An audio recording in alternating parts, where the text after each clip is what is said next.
ಕಡಿಮೆ ಎಣ್ಣೆಯಲ್ಲಿ easy tasty healthy recipe ಹೇಳ್ಕೊಡ್ತೀನಿ ಬನ್ನಿ. ಇವತ್ತಿನ ವಿಡಿಯೋದಲ್ಲಿ ವೆಜ್ ಕಟ್ಲೆಟ್ ಮಾಡೋದು ಹೇಳ್ಕೊಡ್ತೀನಿ.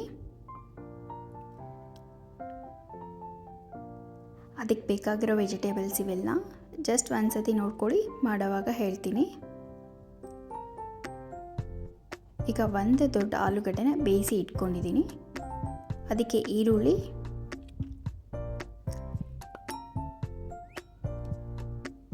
ಬೀನ್ಸ್ ಮತ್ತು ಕ್ಯಾರೆಟ್, ಬಟಾಣಿ ಮತ್ತು ಕಾರ್ನ್ ಇತ್ತು, ಅದನ್ನು ಬೇಯಿಸಿ ಹಾಕ್ಕೊತಾ ಇದ್ದೀನಿ. ಶುಂಠಿ, ಬೆಳ್ಳುಳ್ಳಿ, ಹಸಿಮೆಣಸಿನ್ಕಾಯಿ ಇದೆಲ್ಲ ಸಣ್ಣದಾಗಿ ಕಟ್ ಮಾಡಿ ಹಾಕ್ಕೊತಿದ್ದೀನಿ.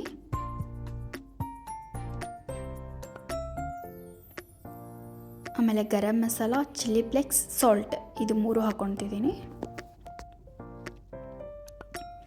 ಕೊತ್ತಂಬರಿ, ಆಮೇಲೆ ಕಾರ್ನ್ 1-2 ಸ್ಪೂನ್ ಅಷ್ಟು ಹಾಕ್ಕೋಬೇಕು.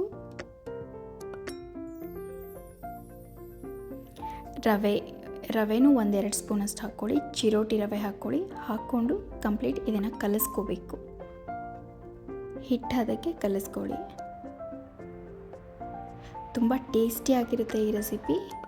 ಮಕ್ಕಳೆಲ್ಲ ಸಾಯಂಕಾಲ ಬಂದು ಏನಾದರೂ ಸ್ನ್ಯಾಕ್ಸ್ ಅಂತ ಕೇಳಿದ್ರೆ ಇದನ್ನು ಮಾಡ್ಕೊಡ್ಬೋದು ಈಸಿಯಾಗಿ. ಈಗ ಕಾರ್ನ್ಫ್ಲೋರ್ನ ಸ್ವಲ್ಪ ನೀರು ಹಾಕಿ ಕಲಸಿಟ್ಕೊತಾ ಇದ್ದೀನಿ.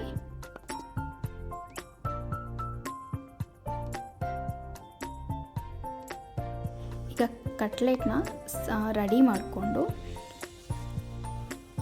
ಕಾರ್ನ್ಫ್ಲೋರ್ ನಾವೇನು ರೆಡಿ ಮಾಡಿದ್ವಲ್ಲ ಅದರಲ್ಲಿ ಒಂದು ಸತಿ ಡಿಪ್ ಮಾಡಿ, ಮತ್ತು ಇದು ಬ್ರೆಡ್ ಕ್ರಮ್ಸ್ ಇದರಲ್ಲಿ ಡಿಪ್ ಮಾಡ್ಕೊಳ್ಳಿ. ಮಾಡಿಕೊಂಡು ಹಂಚು ಮೀಡಿಯಮ್ ಫ್ಲೇಮ್ ಇಟ್ಕೊಳ್ಳಿ. ಮೀಡಿಯಮ್ ಫ್ಲೇಮ್ ಇಟ್ಕೊಂಡು ಇದನ್ನು ಫ್ರೈ ಮಾಡ್ಕೋಬೇಕು. ಎಣ್ಣೆಯಲ್ಲಿ ಡೀಪ್ ಫ್ರೈ ಕೂಡ ಮಾಡ್ತಾರೆ, ಬಟ್ ನಾನು ಎಣ್ಣೆ ಯೂಸ್ ಮಾಡ್ತಿಲ್ಲ. ಹಾಗೆ ಸ್ವಲ್ಪ ಎಣ್ಣೆಯಲ್ಲಿ ಬೇಯಿಸ್ಕೊತಾ ಇದ್ದೀನಿ ಇದನ್ನು. ಸೊ ಈ ರೀತಿ ಎಲ್ಲ ಕಟ್ಲೆಟ್ ಕೂಡ ಮಾಡಿಕೊಂಡು ತೆಗೀರಿ. ಸ್ವಲ್ಪ ಎಣ್ಣೆ ಹಾಕ್ಕೊಳ್ಳಿ, ಜಾಸ್ತಿ ಎಣ್ಣೆ ಬೇಡ. ಕೆಲವೊಬ್ರು ಇದನ್ನು ಡೀಪ್ ಫ್ರೈ ಕೂಡ ಮಾಡ್ತಾರೆ. ಜಸ್ಟ್ ನಾನು ಶಾಲೋ ಫ್ರೈ ಮಾಡ್ಕೊತಾ ಇದ್ದೀನಿ. ಒಂದು 3-4 ನಿಮಿಷ ಬೇಯಿಸ್ಕೊಂಡ್ರೆ ರೆಡಿ ಆಗುತ್ತೆ. ಆಲ್ರೆಡಿ ನಾವು ಪೊಟೆಟೊ ಎಲ್ಲ ಬೇಯಿಸ್ಕೊಂಡಿರ್ತೀವಲ್ಲ, ಫಾಸ್ಟಾಗಿ ಆಗುತ್ತೆ ಈ ರೆಸಿಪಿ. ತುಂಬ ಟೇಸ್ಟಿಯಾಗಿರುತ್ತೆ, ಕಡಿಮೆ ಎಣ್ಣೆಯಲ್ಲಾಗುತ್ತೆ.